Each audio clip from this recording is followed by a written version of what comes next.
Welcome to EWN World News with your hosts, Elijah Wade and Will Arnold.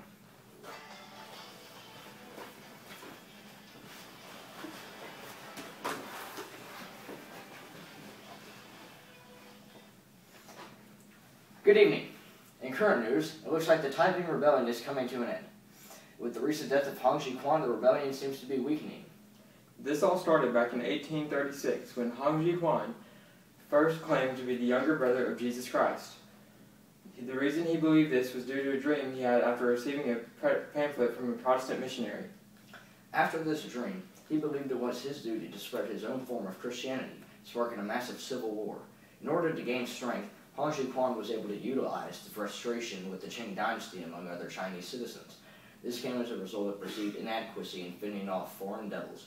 The fact that the Qing dynasty itself was of Manchu ancestry did not help their cause. The official beginning of the rebellion was in December of 1850, after a small battle was won by the rebels. At the time, the rebel army was only 10,000 people strong. While the rebellion claims to be operating on a Christian basis, the rebellion appears to be largely based on anti-Confucian principles, with communist economic policies. These include sexual separation, common property, abolition of food binding, and the suppression of private trade. About a decade after the rebellion started, Hong Quan appointed his cousin to a high position of power in the rebel forces. His cousin, Hong Renmin, wanted to expand the Heavenly Kingdom's boundaries. He was successful after attacks on Hangzhou and Suzhou, but defeated in an attempt to take Shanghai. The army that defeated the rebellion in Shanghai in 1860 would play an important role in the final victory over the rebels. 4 years later, after claiming that God would defend Nanjing, Hong Quan died of food poisoning. Shortly thereafter, Qing forces took the city. After the death of Hong Quan, his eldest son, Hong Tongfu, took control of the rebellion at age 15.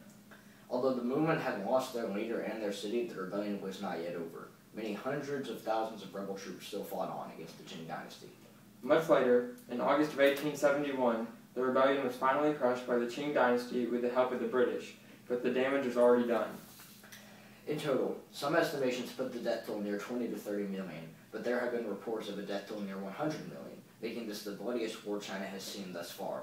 So many died that the Chinese census reported a 45 million population decrease from 1851 to 1911. Many of these deaths were caused by disease and starvation, but many lives were lost in battle, including more than 100,000 lives lost in the Third Battle of Nanking in 1864. The Third Battle of Nanking was the last major battle between the rebels and the imperial troops. More than 100,000 lives were lost just from the Taiping Army, which went into battle with more than 400,000 troops. After the imperial victory, the troops slaughtered much of the city's population. While some rebels continued to fight, for all intents and purposes, this marked the end of the Taiping Rebellion. At this point, the rebellion had lost their leader, almost half their army, and any major cities they controlled. The official end of the rebellion was in August of 1871. By this time, China was severely weakened behind much foreign control from the British, French, and Americas. This eventually brought an end to the Qing dynasty around 40 years later.